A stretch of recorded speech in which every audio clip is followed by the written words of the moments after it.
This is Dave at TitleSearch.com. In this video, we're going to talk about hidden records on property titles, what might be hidden, and how to find overlooked liens and records. For example, when you run a title search, there's a lot of records that are obvious. A lot of civilians or people that run title searches for themselves might be able to find most of the liens, but there may be some records that are not easy to find or hidden. Here's some tricks on how you might find some of the most overlooked liens on a property.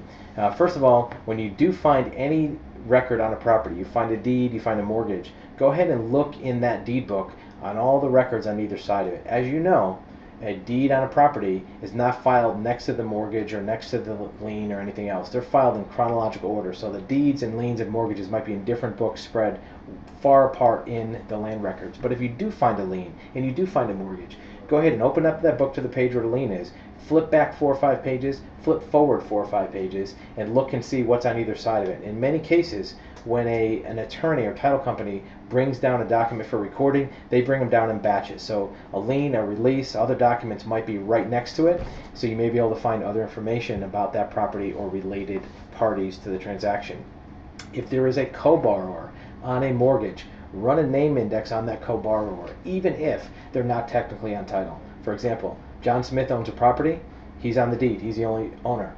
You look at the mortgage has John Smith and Mary Jones on it. Well, go ahead and rerun that name index on Mary Jones. You may find other records for that property in her name. Do the same thing for lien holders.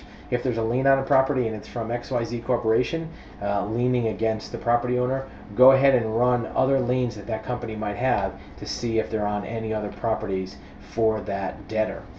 When you're completed doing that, step 4 could be to run the Secretary of State records for a corporation to see if the officers have any records in their name. If a commercial property has ownership with a corporation, run the officers' names of that corporation through the name index to see if they pop up on any property records.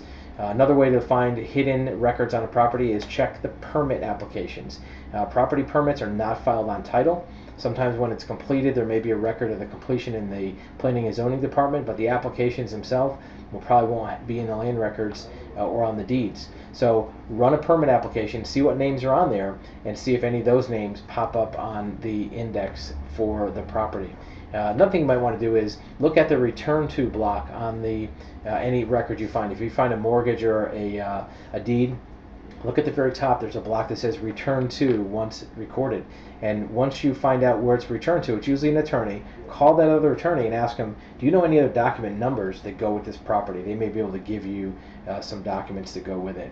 The last thing to do, look for cross references. Just because there's a deed that says from John Smith to Mary Jones, don't leave it at that. Read through that entire document. Same thing with mortgages, same thing with liens. In the text of those documents, you will very often find references to other documents that may affect the property that you wouldn't find in a name index. So here's a couple examples of how to find hidden documents on a property title that might help you find information that could encumber or cloud the title.